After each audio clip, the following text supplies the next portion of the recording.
বোতল ঠিক বইয়ের থেকে 3 সেন্টিমিটার দূরে আছে। আর রুমের ওয়েদার 30.7 ডিগ্রিতে আছে। বাস আর 1 মিনিট আছে, এরপর ওরা চলে আসবে। আমাকে মাফ করে দিও জুনিয়র্স, আমি এখনো জব পাইনি, এই জন্য কিছুদিন তোমাদের রুমে লুকিয়ে আছি।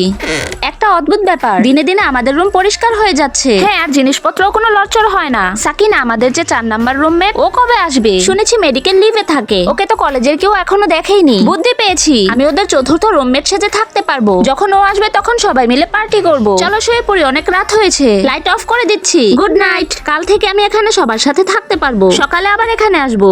কে এসেছে সকাল সকাল? হাই, কে তুমি? আমি তোমাদের ওই রুমমেট যে মেডিকেল লিভে ছিলাম। এটা রুম নাম্বার 304 না? হ্যাঁ। তোমার নাম কি? আমি তোর নামই জানি না। তোমার নাম টিনা তাই না? হ্যাঁ হ্যাঁ, আমার নাম টিনা। আজকে সন্ধ্যায় আমরা পার্টি করব। ঠিক আছে সাকিনা, তুমি আমার নাম কিভাবে জানো? আরে গ্রুপে তোমার ছবি আর নাম দেখেছিলাম। ও আচ্ছা, চলো তোমার বিছানা গুছিয়ে দিচ্ছি। টিনার পরিচয় চুরি করে আমরা সবার সাথে থাকতে থাকি। জলদি চলো, দুপুরের ক্লাসের টাইম হয়ে গেছে। ওরা সবাই কলেজে কেন যায় না? একদিন এই রুমের সবচেয়ে ভয়ানক সত্য আমার সামনে চলে আসে। এই বেডে তো সাকিনার নয়, টিনার নাম লেখা আছে। এটা কি?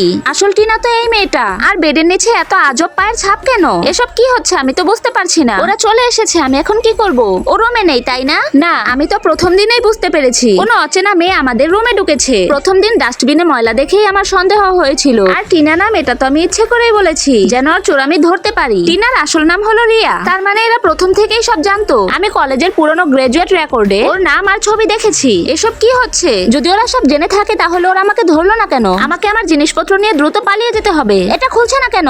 ম্যাম, আমি 403 নাম্বার রুমের চাবি হারিয়ে ফেলেছি, প্লিজ আমাকে আরেকটা চাবি দিয়ে দিন। Room number 403? এই মেয়ে, তোমার মাথা ঠিক আছে? 403 নাম্বার রুমে তো গত 2 বছর ধরে কেউ থাকে না। আগে ওই রুমে একটা মেয়ে ছিল, ওর নাম ছিল টিনা। ওই রুমে টিনার দুর্ঘটনা ঘটার পর পুরো রুম সিল করে দেয়া হয়েছে। যদি রুম 2 বছর ধরে বন্ধ থাকে তাহলে ওই মেয়েগুলো কে ছিল যাদের সাথে আমি এতদিন ছিলাম? বন্ধুরা, পার্ট 2 দেখতে চাইলে লাইক ও সাবস্ক্রাইব করে কমেন্টে পার্ট 2 লিখে যাও।